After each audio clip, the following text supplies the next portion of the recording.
श्री गणेशाय नमः। शकट चौथ व्रत कथा। तिल चौथ की कथा। सभी लोगों के संकटों और दुखों को हरने वाला सकट चौथ माघ माह के कृष्ण पक्ष की चतुर्थी तिथि को मनाया जाता है। इस दिन गणेश भगवान की पूजा होती है। माघ कृष्ण पक्ष की चतुर्थी तिथि को रखा जाने वाला सकट चौथ व्रत महिलाओं के लिए बहुत खास होता है, क्योंकि यह व्रत माताएं अपनी संतान की लंबी आयु और सुखी जीवन की कामना से रखती हैं। पूरा दिन व्रत रखकर रात में चंद्रमा को अर्घ्य देकर व्रत खोला जाता है। आज इस वीडियो में हम आपको सुनाने जा रहे हैं सकट चौथ की पावन कथा। तो चलिए सबसे पहले जानते हैं इस साल सकट चौथ व्रत कब रखा जाएगा और इसका शुभ मुहूर्त क्या है। माघ महीने के कृष्ण पक्ष की चतुर्थी तिथि, जैसे हिंदू धर्म में सकट चौथ, तिलकुट चौथ, माघी चौथ आदि भी कहते हैं, जो कि साल की सबसे बड़ी चौथ में से एक मानी जाती है। हर साल माघ मास के कृष्ण पक्ष की चतुर्थी तिथि को मनाई जाती है और यह व्रत विशेष रूप से संतान की रक्षा, सुख, समृद्धि और सभी प्रकार के संकटों से मुक्ति पाने के लिए रखा जाता है। सबसे विशेष बात कि इस बार सकट चौथ के व्रत वाले दिन भद्रकाल भी लग रहा है, और क्योंकि चौथ के व्रत में चंद्र देवता को अर्घ्य देकर व्रत खोला जाता है, तो आइए जानते हैं सकट चौथ की तिथि, शुभ मुहूर्त, साथ साथ भद्रकाल के समय के बारे में। इस बार चतुर्थी तिथि 6 जनवरी मंगलवार सुबह 8:02 से शुरू हो रही है। चतुर्थी तिथि के समापन 7 जनवरी बुधवार को सुबह 6:52 पर होगा। इसलिए इस बार सकट चौथ का व्रत 6 जनवरी मंगलवार को रहेगा। मंगलवार का दिन होने के कारण यह अंगारक चतुर्थी भी होगी, जिसका हमारे हिंदू धर्म में विशेष महत्व है। 6 जनवरी मंगलवार को व्रत खोलने और चंद्रमा को अर्घ्य देने का समय रहेगा रात 9:07 पर। इस दिन ब्रह्म मुहूर्त सुबह 5:37 से 6:25 तक रहेगा। सूर्योदय होगा सुबह 7:13 पर। सूर्यास्त होगा शाम 5:51 पर। भद्रकाल सुबह 8:01 तक रहेगा। भद्र का वास मृत्युलोक में रहेगा और सुबह 8:01 तक जो भी शुभ या मांगलिक कार्य हैं उन पर रोक रहेगी, क्योंकि अगर भद्रा का वास मृत्युलोक में रहता है तो शुभ कार्यों में करने से बहुत ज़्यादा विघ्न या बाधाएं आती हैं। ऐसे में पूजा पाठ तो आप सुबह कर सकते हैं, लेकिन जो लोग भद्र का बहुत ज़्यादा विचार करते हों वह शुभ है कि पूजा 8:01 के बाद से कर सकते हैं। इस दिन अभिजीत मुहूर्त दोपहर 12:11 से 12:53 तक रहेगा। दोपहर के समय भी भगवान गणेश जी की पूजा की जा सकती है, तो इस समय भी आप पूजा कर सकते हैं। राहु काल दोपहर 3 बजे से 4:30 बजे तक रहेगा। सकट चौथ के व्रत में रात के समय चंद्र देवता की पूजा करके ही व्रत खोला जाता है और शाम की पूजा आप इस दिन सबसे शुभ मुहूर्त यानी गोधूली मुहूर्त में कर सकते हैं, जो कि शाम 5:36 से 4:04 तक रहेगा। इसके अलावा आप 7:01 तक भी शाम की पूजा कर सकते हैं।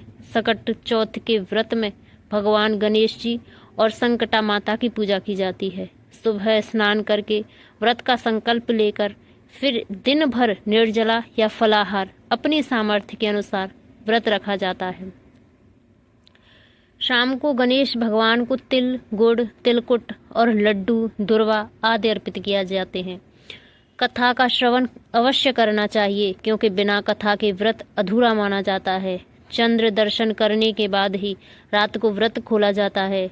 चंद्रमा को जल और दीप अर्पित करके गणेश भगवान से संतान की दीर्घ आयु, घर की सुख शांति की प्रार्थना की जाती है। और पहली बार व्रत प्रारंभ करने वाली महिलाएं अपनी सामर्थ्य के अनुसार इस व्रत को पूरी तरह से निराहार रहकर या फिर जल ग्रहण करके या फल ग्रहण करके भी शुरू कर सकती हैं। पहले दिन जिस तरह से आपने इस व्रत को रखा है, फिर हर साल उसी नियम का पालन कर आपको इस व्रत को रखना चाहिए। अब आइए श्रवण करते हैं तिल चौथ की कहानी। सकट माता की कथा। फिर आप सुनेंगे आज के दिन सुनी जाने वाली भगवान श्री गणेश जी की कथा। पौराणिक कथा के अनुसार एक बार एक गांव में एक सेठ और सेठानी रहते थे। उनके एक बेटा और बहू थे। बहू सबको भोजन करा के फिर स्वयं भोजन करती थी। एक पड़ोसन ऐसी भी थी जो रोज पूछती थी कि बहू आज क्या बनाया। बहू कहती थी ठंडो बासी। एक दिन उसके पति ने ऐसा सुनकर विचार किया कि आज तो पकवान बनाए जाएं, फिर देखें कि मेरी पत्नी क्या कहती है। उसने तरह तरह के पकवान बनाए, घर के सभी लोगों के साथ बैठकर भोजन किया। आज भी पड़ोसन ने पूछा तो बहू ने कहा ठंडो बासी। सेठ के लड़के ने सोचा हो ना हो कोई बात तो अवश्य है जिससे मेरी पत्नी ऐसा कहती है। उसने अपनी पत्नी से पूछा तुम रोज ठंडो बासी खाया ऐसा क्यों कहती हो, जबकि हम सब ने एक साथ बैठकर कई तरह के पकवान खाए हैं। तब उसकी पत्नी बोली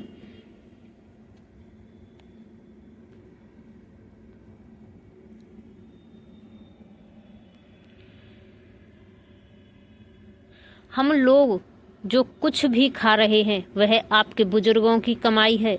जिस दिन आप कमा कर लाओगे उस दिन मैं समझूंगी कि ताज़ा भोजन कर रही हूँ। अब एक दिन लड़के ने अपनी माँ से कहा मैं एक बड़े शहर में कमाई करने जा रहा हूँ। माँ बोली बेटा अपने पास इतना धन है कि कितना भी खाओ समाप्त नहीं होगा। माँ के मना करने पर भी बेटे ने स्वयं कमाने का दृढ़ निश्चय कर लिया और जाते समय पत्नी से कहा कि मैं जब तक कमा कर बहुत सा धन लेकर ना आऊं तुम चूल्हे की आग मत बुझने देना। एक दिन चूल्हे की आग बुझ गई तो वह मन ही मन घबराने लगी। उसने सोचा मेरे पति पर कोई संकट तो नहीं आया। जल्दी से पड़ोस में जाकर चूल्हे में आग डालने का विचार करके गई। वहां पड़ोसन चौथ माता का व्रत पूजन कर रही थी। पड़ोसन ने कहा थोड़ी देर में आकर आग ले लेना। बहू ने पड़ोसन से पूछा आप यह व्रत क्यों करती हो, इससे क्या मिलता है। तब पड़ोसन ने कहा चौथ माता के इस व्रत को करने से अन्न धन लक्ष्मी मिलती है, सभी मनोकामनाएं भी पूरी होती हैं। अब बहू भी चौथ माता का व्रत करने लगी। दीवार पर चौथ माता बनाई। उस दिन घी गुड़ का चूरमा बनाकर रात्रि को चंद्रमा को अर्घ देकर भोजन करती है। ऐसा करते करते बहुत दिन व्यतीत हो गए। चौथ माता ने उसे बहू के पति को सपना दिया कि साहूकार का बेटा तू जाग रहा है या सो रहा है, तेरी पत्नी बहुत तुझे याद कर रही है। घर जाकर उसकी चिंता मिटा, तू दुकान खोलकर बैठ जाना, आज तेरा हिसाब किताब चुकता हो जाएगा। अब तो चौथ माता ने जैसा कहा था वैसा ही हुआ। उसने घर जाने की तैयारी की, गाड़ी भरकर धन दौलत लेकर चल दिया। रास्ते में एक बड़ा सा नाग फन फैलाए बैठा था और कहने लगा आज तो मैं तुझे डसूंगा, छोड़ूंगा नहीं, आज तेरी आयु पूरी हो गई है। सेठ के लड़के ने सांप से कहा आज चौथ माता ने मुझे सपना दिखाया तो मैं अपनी पत्नी से मिलने घर जा रहा हूँ। वह मेरी प्रतीक्षा कर रही है और बहुत चिंता कर रही है। मैं उससे मिलकर जरूर आऊँगा, तब तुम मुझे डस लेना। नाग ने कहा तुम शपथ पूर्वक कहकर जाओ तो मैं तुम्हें जाने दूंगा, परंतु तुम लौट कर नहीं आए तो तुम्हारे घर आकर मैं तुम्हें डस लूंगा। इस प्रकार सर्प को वचन देकर वह अपने घर पहुंचा। वहां परिवार वालों ने हंसी खुशी से मिला, भोजन करके उदास होकर बैठ गया। उसकी पत्नी ने उदास होने का कारण पूछा तो पति ने काले नाग वाली बात सुनाते हुए कहा यदि मैं उसके पास नहीं जाऊंगा तो वह घर आकर मुझे डस लेगा। पत्नी बहुत चतुर थी। उसने कहा आप जरा भी घबराओ नहीं, आप सो जाइए, मैं कुछ उपाय करती हूँ। पत्नी ने अपने कमरे में 7 सीढ़ी बनाई। पहली सीढ़ी पर रेत, दूसरी सीढ़ी पर इत्र, तीसरी सीढ़ी पर गुलाल फूल, चौथी सीढ़ी पर केसर, 5वीं सीढ़ी पर लड्डू पेड़ा, छठी पर गद्दी गलीचा और 7वीं सीढ़ी पर दूध का कटोरा भरकर रख देती है। इस प्रकार वह 7 सीढ़ी सजाकर बैठ गई। आधी रात होते ही नाग आकर सीढ़ी पर चढ़ने लगा। पहली सीढ़ी पर रेत में लौट गया और कहने लगा सेठ की बहू ने आराम तो बहुत दिया पर वचनों से बंधा आया हूँ, सो डसूंगा तो अवश्य। इसी प्रकार 7 सीढ़ियों पर नाग आराम करता हुआ और कहता हुआ कि डसूंगा जरूर। कमरे में पहुंचने ही वाला था कि चौथ माता ने विचार किया कि यदि मैं इसे नहीं बचाऊंगी तो संसार में धर्म कर्म पूजा व्रत कौन मानेगा। अब तो गणेश जी, चंद्रमा जी और चौथ माता ने उसे बचाने का विचार किया। चंद्रमा जी ने उजाला किया, चौथ माता ढाल बनी। गणेश जी ने तलवार लेकर नाग को मार दिया, ढाल से ढक दिया। अब बहू भी थकी हारी सो गई। दिन उगा तो लोग बेटे से मिलने आए, परंतु बेटा और बहू तो उठे ही नहीं थे। बहुत देर हो गई तो माँ उन्हें उठाने गई। उसने अर्थात लड़के की माँ ने सातों सीढ़ियों पर जो कुछ देखा तो वह बहुत घबरा गई और बेटे बहू को आवाज लगाई। बेटा और बहू उठे तो देखा एक ढाल तलवार वहां पड़ी हुई है। जब ढाल उठाई तो देखा वही काला नाग वहां मरा पड़ा हुआ था।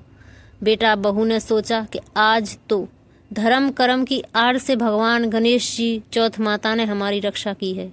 हे चौथ माता, आपने जैसे सेठ के बहू की रक्षा की वैसे सब की रक्षा कीजिएगा। बोलिए चौथ माता की जय। बोलिए गौरी पुत्र गणेश भगवान की जय। अब आइए श्रवण करते हैं गणेश चतुर्थी की कथा। पौराणिक कथा के अनुसार एक बार देवी पार्वती जी ने गणेश जी से पूछा, हे पुत्र, गणेश चतुर्थी को संकट नाशक चतुर्थी भी कहा गया है और उस दिन का व्रत किस प्रकार किया जाता है तथा उसकी कथा क्या है, मुझसे विस्तार पूर्वक कहिए। देवी पार्वती जी की बातों को सुनकर गणेश जी ने कहा, हे माता, गणेश चतुर्थी सब संकटों का नाश करने वाली, विविध फलदायक एवं संपूर्ण इच्छाएं पूरी करने वाली है। श्री कृष्ण जी कहते हैं कि हे युधिष्ठिर, पुत्र की ऐसी बात सुनकर पार्वती जी ने उनसे पूछा, आहार एवं पूजन में क्या विशेषता है, उसे कहिए। तब गणेश जी माता पार्वती को बहुत ही दुर्लभ कथा सुनाते हैं। गणेश जी कहते हैं, हे माता, पूर्व काल में नल नामक एक पुण्य आत्मा और यशस्वी राजा हुए। उनकी रूपशालिनी रानी दमयंती नाम से प्रसिद्ध थी। एक बार उन्हें श्रापग्रस्त होकर राज्य छोड़ना पड़ा। रानी के वियोग में कष्ट सहन करना पड़ा। तब उनकी रानी दमयंती ने इस सर्वोत्तम व्रत को किया। पार्वती जी ने पूछा, हे पुत्र, दमयंती ने किस विधि से इस व्रत को किया? किस प्रकार व्रत के प्रभाव से 3 महीनों के अंदर ही उन्हें अपने पति से मिलने का सौभाग्य प्राप्त हुआ? इन सब बातों को आप मुझे बताइए। श्री कृष्ण जी ने युधिष्ठिर से कहा। पार्वती जी के ऐसा पूछने पर बुद्धि के भंडार श्री गणेश जी ने जैसा उत्तर दिया उसे मैं कह रहा हूँ, आप भी सुनिए। श्री गणेश जी कहते हैं, हे माता, राजा नल को बड़ी बड़ी आपदाओं का सामना करना पड़ा। हाथी खाने से हाथी, घुड़साल से घोड़े का अपहरण हो गया। डाकुओं ने राजकोष लूट लिया। अग्नि की ज्वालाओं से घिरकर उनका माल भस्म हो गया। राज्य को नष्ट करने वाले मंत्री लोगों ने भी साथ छोड़ दिया। राजा जुए में सब कुछ गवा बैठे। उनकी राजधानी में उनके हाथ निकल गई। सभी ओर से निराश और असहाय होकर राजा नल वन में चले गए। वन में रहते समय उन्हें दमयंती के साथ अनेक कष्ट सहन करने पड़े। इतना होते हुए भी उनका रानी से वियोग हो गया। तत्पश्चात राजा किसी नगर में भिक्षाटन करने लगे।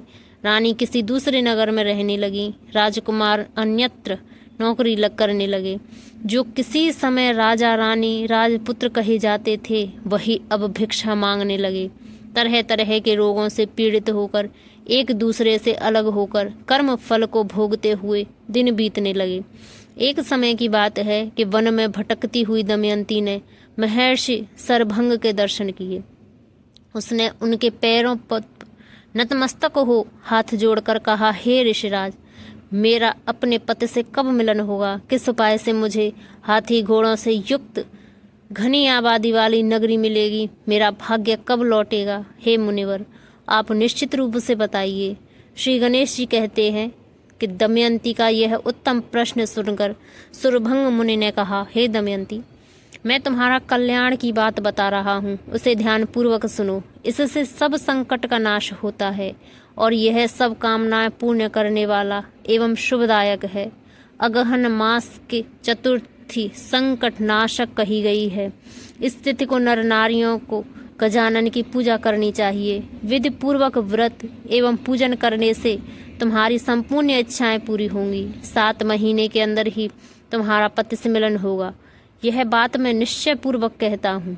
गणेश जी कहते हैं, हे सरभंग, मुनि का ऐसा आदेश पाकर दमयंती ने संकट चतुर्थी व्रत प्रारंभ किया और तभी से लगातार प्रतिमा से गणेश जी का पूजन करने लगी। 7 ही महीने में राजन इस उत्तम व्रत को करने से उसे पति, राजपुत्र, पूर्वकालीन वैभव आदि की प्राप्ति हो गई। श्री कृष्ण जी कहते हैं, हे युधिष्ठिर, इसी प्रकार इस व्रत को करने से आपको भी राज्य की प्राप्ति होगी और आपके सभी शत्रुओं का नाश होगा, यह निश्चित है। हे राजन, इस प्रकार मैंने सभी व्रतों में उत्तम व्रत का वर्णन किया। यह सब संकट का नाश करता हुआ आपके भाग्य की वृद्धि करेगा। बोलिए श्री गणेश भगवान की जय। बोलिए श्री राधा कृष्ण भगवान की जय।